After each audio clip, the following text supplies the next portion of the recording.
You're listening to a podcast by Way Collective, a contemplative community for love and liberation in Santa Barbara, California. This recording was the conversation starter at our dinner and dialogue downtown at Third Window Brewing on October 22nd, 2025. Thanks for tuning in.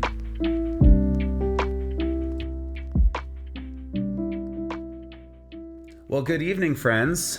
For the past couple of weeks, we've been talking about God from what you might call the metaphysical angle. We've been stretching our imaginations, exploring what we can mean when we say God in light of science and process thought, namely that God isn't a distant ruler pulling the strings, but the inner lure of love drawing everything toward the beauty of wholeness. We've talked about how reality itself is relational, how God's power is not controlling but persuasive, and how love, by its very nature, cannot coerce. Remember, we've said that there's two registers of God talk. The metaphorical, which I sometimes think of as the who and the why, and the metaphysical, which is kind of like the when, where, what, and how. Tonight, I want to shift the register just a bit. If all of that is true, if God is really relational, non-coercive, and this flow of love at the heart of everything, then how do we experience that? How do we tune into it? What human postures open us to this kind of God? What practices let us hear the voice of a God who doesn't shout or command, but whispers through the very structure of being? In short, how does contemplation invite us to commune with this God? Entering the experience of God through silence, stillness, and presence invites us toward a non-dual understanding of the divine, one that transcends the old separations between sacred and secular, spirit and matter, and self and other. In process thought, God isn't somewhere out there, occasionally dropping in to speak from beyond the cosmos. No, God is the quiet current of becoming, moving through everything, drawing each moment toward its beauty and wholeness from within. Perhaps God doesn't speak audibly in the ways we've been told. To listen to the voice of God is to attune ourselves to that current, to notice the subtle invitations toward compassion and creativity and connection that are already humming inside our ordinary lives. And it's usually in these small, ordinary moments that this attuning can happen. You know, you're moving through a busy day and suddenly you notice your shoulders tightening, your breath getting shallow, and something inside you whispers, breathe. You pause, and in that moment, you feel a softening, a little space to meet the next person with gentleness instead of hurry. Or perhaps you're like in a hard conversation, that moment when the temperature rises and you can feel your need to be right. But then there's this flicker of awareness, a quiet nudge that says, listen instead. That pause, that's grace sneaking in as you attune to the lure of God. Sometimes it's as simple as washing the dishes or walking the dog and catching how the light hits the sink or how the world hums along without your control while you're out in nature. For a moment, you can hear it softly. This too is holy. In silence, solitude, and stillness, we learn to tune in to what we call the voice of God. Now, as I said, I don't mean this audibly. God doesn't have a larynx, though I could imagine, Teresa of Avila would grin and say, God has no larynx but yours, right? But we're not talking about sound waves here. We're talking about resonance, how divine love reverberates through the interior of our hearts. Richard Rohr captures this beautifully. He writes, if something comes toward us with grace and can pass through us and toward others with grace, we can simply trust it as the voice of God. We must listen to what is supporting us. We must listen to what is encouraging us. We must listen to what is urging us. We must listen to what is alive in us. We must learn how to recognize this positive flow and to distinguish it from the negative resistance within ourselves. He says it can take years, if not a lifetime. Then he writes, if a voice comes from accusation and leads to accusation, it's quite simply the voice of the accuser, which is the literal meaning of the biblical word Satan. Shaming, accusing, or blaming is simply not how God talks. But sadly, it's too often how we talk to ourselves and to one another. God is supremely nonviolent, and I have learned that from the saints and mystics I have read and met and heard about that this is the case. Many holy people can't be wrong. If any thought feels too harsh or too shaming or diminishing of ourselves or others, it is simply just not likely the voice of God. Trust me on that. That is simply our egoic voice. And he wonders, why do humans so often presume the exact opposite? That shaming voices are always from God, and graceful voices are always the imagination. Okay, so do any of you resonate with that? Associating the shaming voice of God with grace and something too good to be true. Many of us, especially those shaped by patriarchal or authoritarian religion, have internalized the image of God as the cosmic critic, who's always disappointed, always tallying our failures. But Rohr flips that. The voice of God is the flow of grace. So when we sit in silence, we begin to discern the difference. Silence isn't emptiness, it's a gentle sorting room. The accusing voices, when they come in, harsh, shaming, or diminishing, will surface, right? But we let them pass like clouds. And when a voice arises that feels welcoming and accepting and expansive, that's the frequency of love that we need to welcome. So every thought in silence can become our greatest teacher. Not every thought is true, but each one reveals to us the interior landscape that we're living in, offering us an invitation to return to love. Silence reveals how little control we actually have, which is, I think, why we often avoid it. We resist surrendering to it because we'd rather keep our minds busy than admit that it's powerless.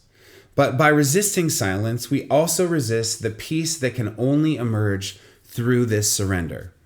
So Thomas Keating wrote, "God's first language is silence, and everything else is just sloppy translation." Basically, God is speaking constantly. We just don't recognize the language because we're often uncomfortable with it being silent. And then the mystic Thomas Merton echoed this in saying, "There's greater comfort in the substance of silence than in the answer to a question."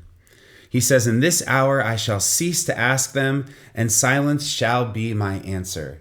You who sleep in my breast are not met with words, but you are found in communion." You see, Merton knew that silence isn't absence, but communion, the presence behind all presences. And so when we sit in silence, we're not escaping the world, we're actually entering it more deeply. We learn to hear the hum of God beneath the noise, the loving lure that has always been there. From a process perspective, this makes perfect sense, right? If God is the inner lure of love, drawing all things toward wholeness, then silence is how we attune to that movement within ourselves. It's like tuning an instrument to the frequency of the universe. In quiet, we become receptive rather than reactive, and cooperative rather than controlling. Silence can become a contemplative form of process theology, the experiential side of the metaphysics we've talked about. Last week we said God never coerces but only invites, and contemplation is how we practice that same non-coercive posture within ourselves. We stop forcing clarity and start allowing awareness. Rohr says that God is supremely nonviolent, right? The divine voice never shames or coerces. It always moves through grace. So to listen for that voice is to release the internal violence we do to ourselves, the self-critique, the comparison, the need to prove or perform. And in silence, those survival strategies quiet down. At first, it feels like loss or even death, but on the other side of that quieting is freedom. Freedom to receive the world as it is. Freedom to love without needing to control. Freedom to trust that the lure of God is always toward healing. And here's the beautiful, terrifying part. When we start to experience this grace, It often feels too open. You mean everything belongs? Everything I've ever thought or done? Yes, because the divine lure is always working with what is, not what should be. Even our resistances and mistakes become the raw material for transformation. Process theology insists on this. Nothing is wasted. Every moment, however scarred, contains the possibility of becoming something beautiful when it's met with love. Many of us struggle to believe that, don't we? Our inner lives can feel like constant sifting, trying to separate the divine voice from old tapes of shame and fear. But that's the work, that's contemplation. It's not about emptying the mind. It's about clearing enough space for silence to breathe and do its work on us. So when we set a daily rendezvous with love, as Jim Finley invites us to, we begin to recognize the difference between the frequency of accusation and the frequency of welcome. And over time, this practice shapes how we live and speak and relate to others. This inner nonviolence becomes an outer one. So let's circle back. If God's first language is silence, then silence isn't passive, it's participatory. It's how we enter into the divine process of becoming, and in stillness, we're not trying to make something happen, we're consenting to what is happening, the flow of love that undergirds every breath. Merton calls this communion, process theology calls it willing participation in the divine life, mystics call it union or oneing. Different words for the same realization, right? That we and God are not two beings negotiating across a distance, but one dance of love unfolding in time. So silence, solitude, and stillness aren't just disciplines, they're invitations to realign with reality as it actually is. So when we stop resisting the silence, we begin to notice the sacred woven through ordinary moments. That shimmer of sunlight on the sink, the rhythm of our breath, the pulse of kindness in a stranger's eyes. Spirit and matter aren't opposites. They are two faces of the same presence. The contemplative life, then, is simply a life lived awakened to that truth. But here's the paradox. Silence confronts us again with how little control we have. Yet it's precisely in that surrender that we find peace. So by releasing our need to manage or fix, we join the divine pattern itself, the pattern of love that persuades and invites and lures but never coerces. In that sense, contemplation is process theology lived in the body. It's metaphysics that become practiced as prayer. Friends, I wonder what might happen if we let this be an experiment in silence this week. Maybe it's 5 minutes in the morning, maybe a quiet walk at dusk. You don't have to manufacture an experience, but just listen. Notice what voices arise. Notice which ones accuse and which ones bless.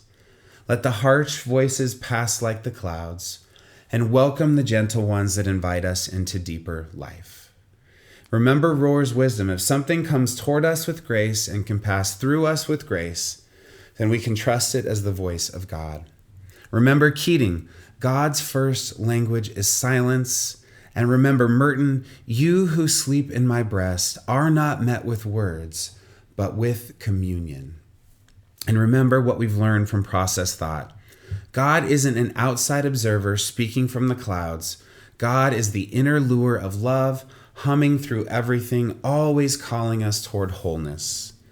So maybe the task isn't to get God to speak, but to grow quiet enough to notice that love is always speaking. In the wind, in the pulse of our hearts, in the grace that moves through us and toward others, inviting us to our homecoming in the family of things. So if a voice feels harsh, shaming, or diminishing, let it go. If a voice feels kind, spacious, and life-giving, welcome it. Because that is the voice of the one who sustains us in all things, this God who never coerces, the love that never leaves us, and it's the silence that speaks us into our very being. Amen. All right, well, I've got 3 contemplative dialogue questions for us tonight. So I want to offer them up to you now. The first question is the self question. When you slow down or find a moment of quiet, what voices do you tend to hear inside? Which feel like accusation or fear, and which feel like invitation or grace? And how might learning to tell the difference change the way that you relate to yourself?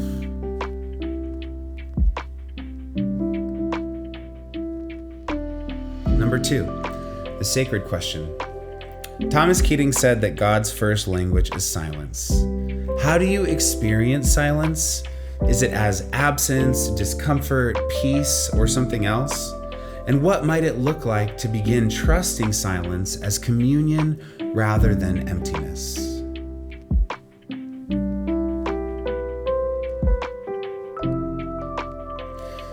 And lastly, the society question.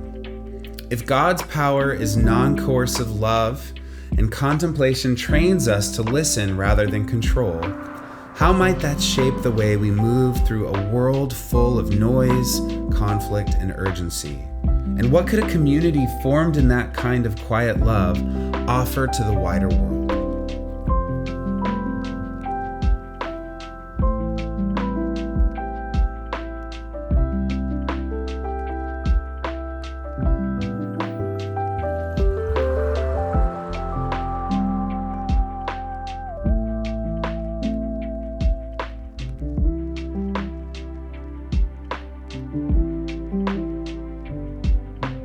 Thanks for listening to this podcast by Way Collective. To keep up with our community, you can subscribe to this podcast, go to www.waycollective.org, or follow us on Instagram at @waycollective.